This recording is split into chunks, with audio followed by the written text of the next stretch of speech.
So I'm going to ask you some questions from a parent perspective, and really just focusing on what it is that a parent needs to know. And I'm going to just throw a few topics at you, and we'll whittle our way through one at a Okay. time. Sounds Okay. like a plan.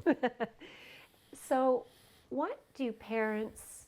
What would help parents to understand about stress and how stress affects themselves as parents? Um, we all have a sort of partial understanding of stress, and it's been unfortunately largely shaped by what we read in the media. So when we think of stress, we think of things like social stress or money stress or time. And those are stressors, there's no doubt about it. But what we're doing in Self-Reg is really broadening our understanding of what stress is. And it's a good starting point for parents because the reality is that we're all under an awful lot of stress today. Mm-hmm. Our children are, and we as parents are. And so, what we want parents to understand to begin with is the real scientific definition of stress. That's our starting point. Okay. And from there, we'll start to broaden out into the five major kinds of stress.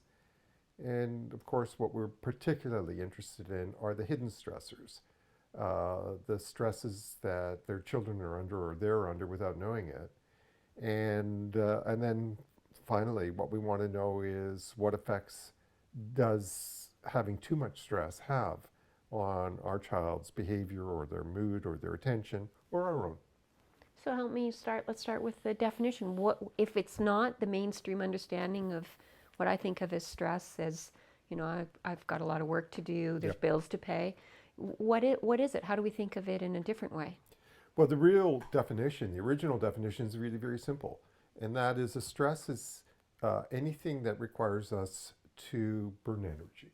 Okay. And when we look at the human body and the human brain, what we see are clusters of these uh, independent but connected systems. So you have a system, for example, to maintain a stable body temperature. Keep your body at 37 degrees. And a stressor is anything that impinges on that system, that requires us to burn energy to keep our body temperature at around 37 degrees. So, in that sense, really cold weather or really hot weather are stressors.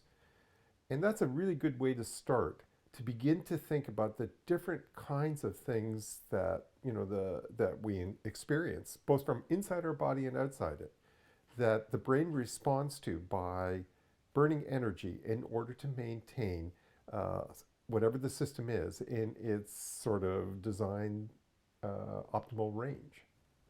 So if it's a 35-degree day Yeah, and I'm outside, yeah, my body or my child's body as well, we're burning more energy yeah, to stay at that 37. So there's, yeah, okay. exactly. So can you give me an example that's something beyond temperature? So another type of stressor? Well, when we look at all five of the senses, Okay. so what we now know is two lessons, and the first one is that what's a stressor for one person may not be for another. Okay, so to go back to our first example, suppose we're comparing a child that's grown up in the Sahara with a child that's grown up in the Arctic. Now, for the first child, a temperature of, we'll say, 30 degrees centigrade would be a huge stressor Right. because the body has habituated to it. So we're always looking at this kind of variability. Now, the next part of your question is, you know, loud noise can be a stressor for one child or not another. Bright lights can be a stressor for one child or not another. Really depends to a very large extent on our physiology. But then we start to get deeper and deeper as we look at this. And we find that for some children, being in A crowded room with a bunch of children, a playroom at McDonald's is a stressor. For another child, it's not. It's exhilarating. For one child, maybe a certain kind of food is a stress. And we talk all the time about how junk food is a hidden stressor, and I don't know if you're going to want to get to that, but I was thinking just yesterday, I was asked a question by a parent, um, and for her child, wheat was a stressor, and really affected. And it took some time before they recognized that the gluten was a stressor, and the child was displaying all of these problems in irritability and her ability to pay attention, to focus. And, luckily, a good nutritionist spotted it. But the point here is that because of an allergic reaction, because she couldn't metabolize the gluten, her body had to work so hard to cope with this extra load to keep that balance in the intestine, that it depleted the amount of energy she had for other things like regulating her mood or paying attention. You know what I love about how you just explained it is that, first of all, so the stress, those are things that we know. We Yeah. recognize that heat takes our Yeah. energy, and we recognize that certain foods, I'm really sensitive to sugar.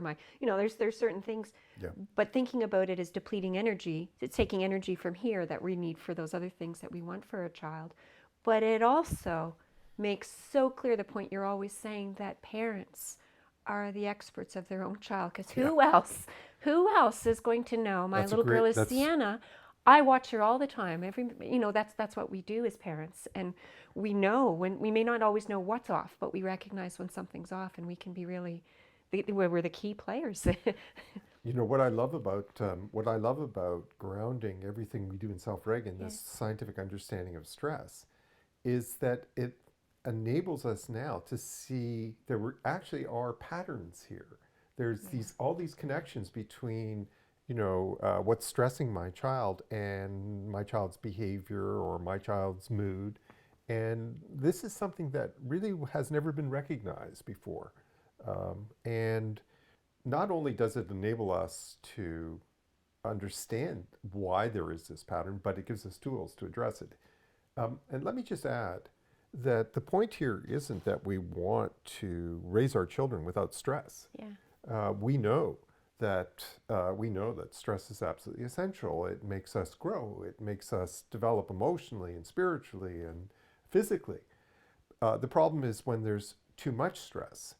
And what happens when there's too much stress is there's so much energy being expended to deal with the excessive stress load that there's not enough energy for cellular repair, metabolic growth, mood regulation. And that's really our point in Self-Reg. Really what we're trying to do is, if we have all these signs that our child's stress level is too high, we want to figure out what are the stressors that we can reduce, what are the stressors that we can attack, so that we can free up energy in order for our child to really go after all those stresses that we want them to go after. It's a great point.